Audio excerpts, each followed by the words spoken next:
Welcome back to Bullets and Brass. Today the only bullets we've got are bullet weights, and I don't think there's any brass involved. We're looking at my attempt to do a single box grab and go tackle box. And the idea is just that I want to simplify it. If I'm going to a pond and I just want my normal stuff, I want a good selection, but I don't need everything.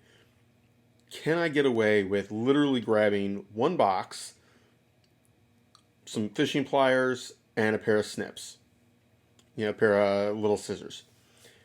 Maybe some leader line, but I mean, even then, probably not, to be honest. I keep the rods ready to go. And, if I'm just going to a local pond, if I run out of leader, either stop using that rod or it's time to call it a day. But who knows? I could always grab that and throw it in my pocket. A set of 8-pound leader line around here, plenty. Don't need a big selection. So, what you've got here is a Plano Edge 3700 deep.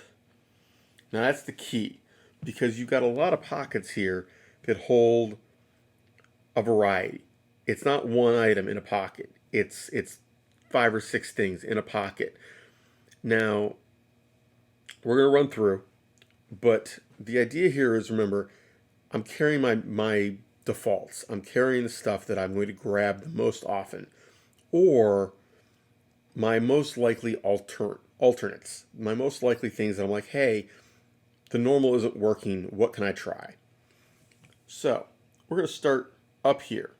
This corner, I've got slow baits, meaning slow plastics. I've got some rattle and Neds here.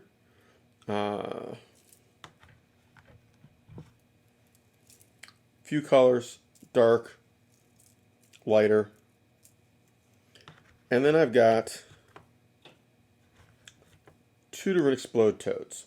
Why? Because I got them and I want to try them, so they have to go in the box, right? There are some more Neds. And these are not in order going down. It was just the order they wound up in when I was putting them in there. And then trailers. And these are, in this case, Strike King Split Tail Menace grubs. There's white, there's green, and then Reaction Innovation Sweet Beavers. Got a couple of those in there.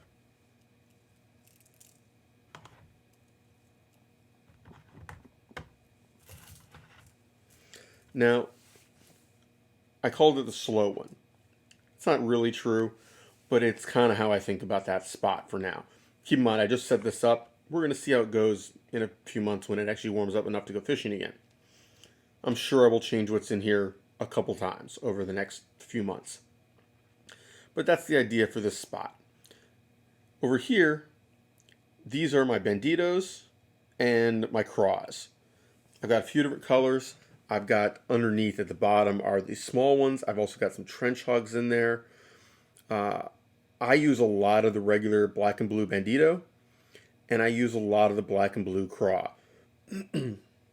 They're my 2 main trailers, or even throwing it on like a Texas rig kind of setup. I use those a lot, and I like them.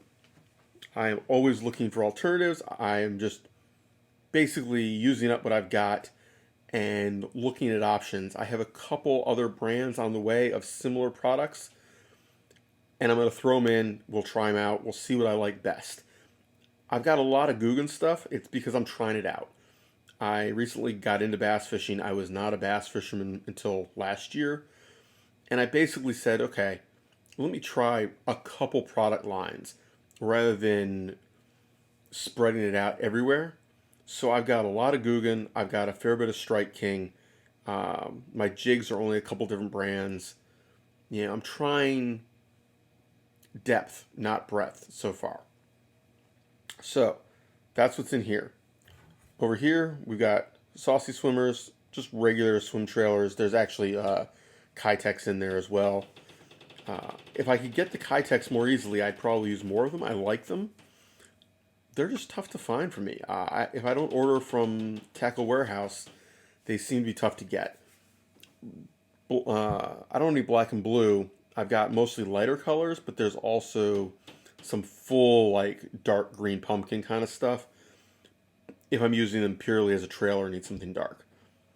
Over here, just because I wanted to try it, I've got a regular frog. Uh, Again, I've got the bone white because I've got two colors here that are darker. I figured that would be the color. I've also got the black one of these. I've never had any luck with them. I've only thrown them a few times. Not really a big thing on the ponds I fish. Shallow cranks. These are 1 to 4s. Again, I've got kind of a crawfish pattern and a shad pattern. Deeper running cranks. Craw, shad. These are 3 to 6 foot.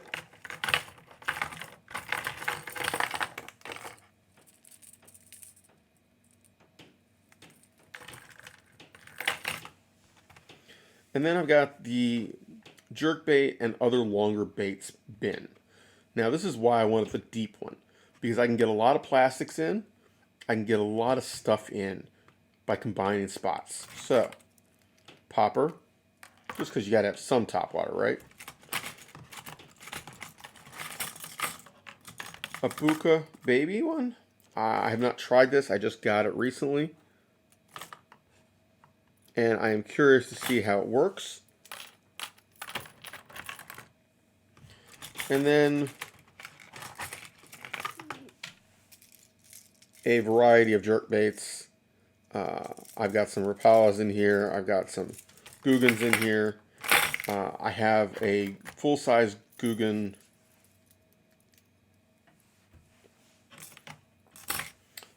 Scout coming. Actually should be here today. That's going to go in there. I use them a lot, but I don't really use a big variety. I generally use them to see if I can get some attention. I'm going to throw them out there and just see if I can get some fish to come out and at least take a look. I can see where they are. The ponds I fish are kind of dirty, and part of the problem is you don't know where they are right then, because if they're not moving around much, you can't see them. So if I throw something like that and I can see something come after it a little bit, or at least come out and take a look, it's really handy. So I've got click baits, I've got buzz baits, a couple different colors, mostly one black and blue and one bright. Let's see here. For example, one of my brighter color click baits, or buzz baits. I've got one black and blue jackhammer. Didn't spend the money on any more of them right now. I do like it better. I'm just not sure I like it enough to spend the money. We'll see. I do have a lot of luck with it, but I also have a lot of luck with the regular buzz bait. So we'll see. Or regular chatterbait. Did I call them buzz baits earlier? My mistake. But I got the click baits in there. I want to try those. I just got those, obviously. I like the idea. It seems like something I would enjoy using. We will see how it goes. I also got the cyclobaits, which I'm going to see if they fit in here. We're not going to use a whole lot of those, I don't think. But I got a pair to try. Worms, I don't use a lot. It looks like it's all black and blue. It's not. There's other colors in there, but not much. I don't use a lot of worms. I do some Texas rigs, but I tend to use more of the banditos when I do it. So I've got them. Not a high priority for me. Little tiny finesse jigs. These are all the Guggen ones. I think I've got. I say that, and there could be some tungstens in here. This is my tungsten bin. Okay, I've only got a few in here, but it's the main selection that I use. The reason I've got them is because if I'm fishing somewhere where I really want to just drag it along the bottom, but I don't want a bigger bait, the tungstens help. I don't fish anywhere that is lead free. However, I do primarily use tungsten on my weights and I do like these tungsten jigs. Over here, we've got full-size jigs, complete mix. I've got swim jigs, I've got regular jigs, I've got, you know, football style, archy style, whatever. This is the bin for, it's a rigged up jig head that I just want to put away. I'm not ready to take it apart. I'm just not using it right now. It needs a spot. What I find is that very often I'm like, I don't know, I might come back to it. I don't want to disassemble it. I don't want to waste that, beat up that plastic by taking it off. I'm just not feeling it right now. This gives me a home for that. It fits. It's not great, but it's close enough. These are where it gets interesting.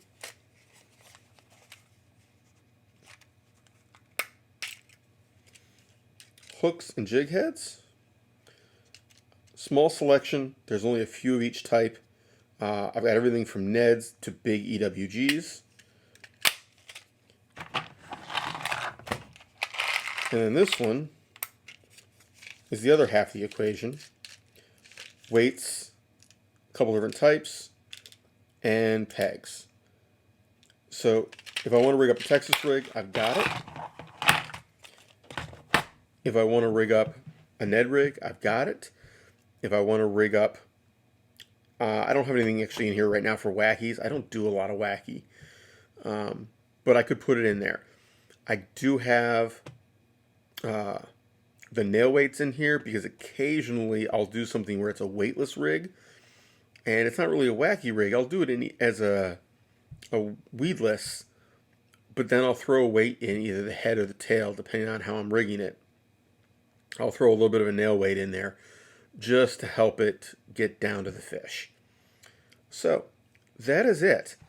We're going to see how this lasts. We're going to see how this works long term.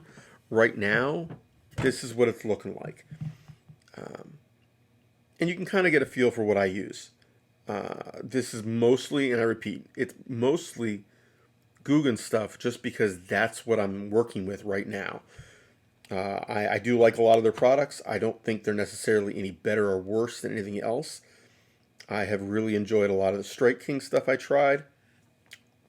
And what you're not seeing is that I've also got packs of Z-Man stuff that I use a lot of.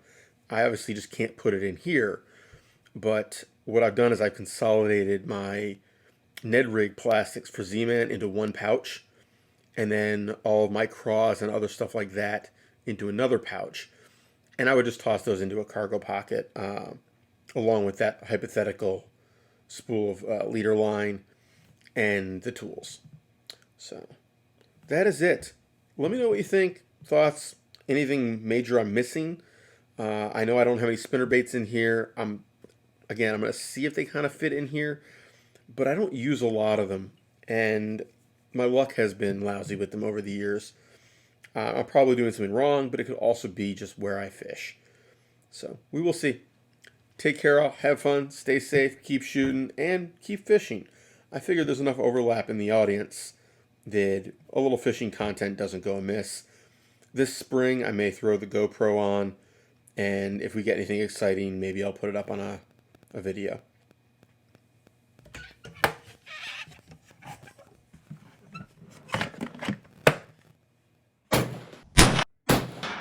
Say hi.